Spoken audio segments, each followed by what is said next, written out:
we've got a hypothesis that we're still working out that's supported to some degree by the relevant literature. So imagine that you're looking for a stable partner, right? So you might think, well, what do you want in a stable partner? And at least in principle, one of the things you don't want is too much mismatch between you and that person on the 5 fundamental dimensions. So for example, if you're really extroverted and you have a really introverted partner, you're going to engage in continual conflict about how much social activity the two of you should subject yourself to. And it's very, very difficult for people who widely differ on those dimensions to come to consensus, because it's not just a matter of opinion, right? It's really a matter of different, if you're looking at extremes, of really different types of people. And the thing about introverts is they just don't enjoy large-scale social interaction that much. One-on-one, they're often fine, but in a group, they don't like that, and it tires them out. Whereas a real extrovert, it's like you isolate them, and they just wither on the vine, because a huge part of what actually motivates them in a positive way is tangled up with social interaction.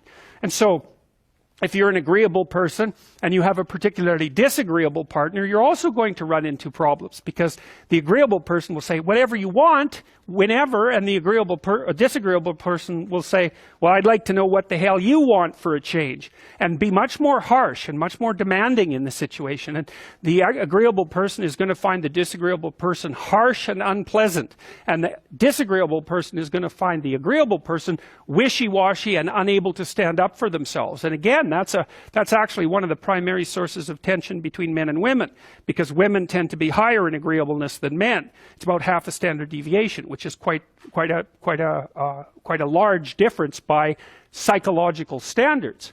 And so, what that means, I probably haven't got the statistic quite right, but I think I've got it about right. What that means fundamentally, just so you have some sense of how large an effect that is that if you have a group of men and women and you pick out random pairs, the woman is going to be more agreeable than the man 60% of the time. So that's not an overwhelming proportion, but it's reliable, and it's quite large by psychological standards.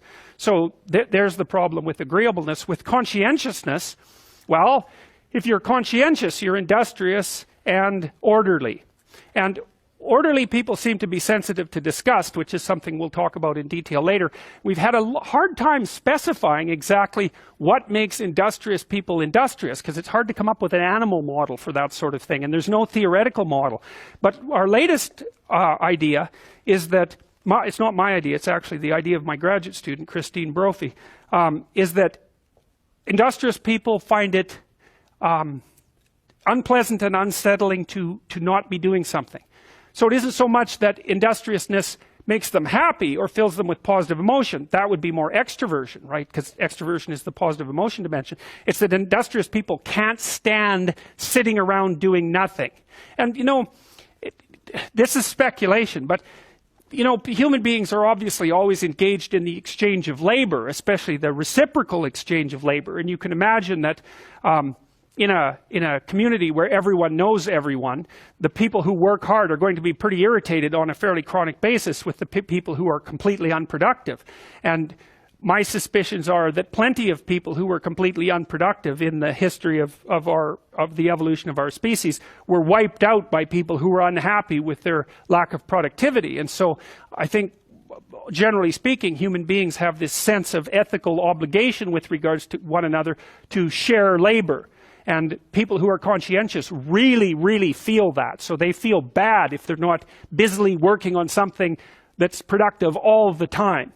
And so the advantage to being with someone conscientious is, well, they're going to work like mad. But the disadvantage is they're going to work like mad. So, if you're looking for a partner that you want to relax with or have fun with, or who isn't uptight, then a conscientious person is probably not a very good choice. On the other hand, if you're a conscientious person and you're living with someone who's really unconscientious, that's good, because they might be able to help you relax, but you're not going to be happy with them because they don't work nearly as hard as you do. But even worse, on the orderly dimension, some of you have had roommates, and maybe you're more orderly than your roommate. What does it mean? It means you're annoyed by mess before they are.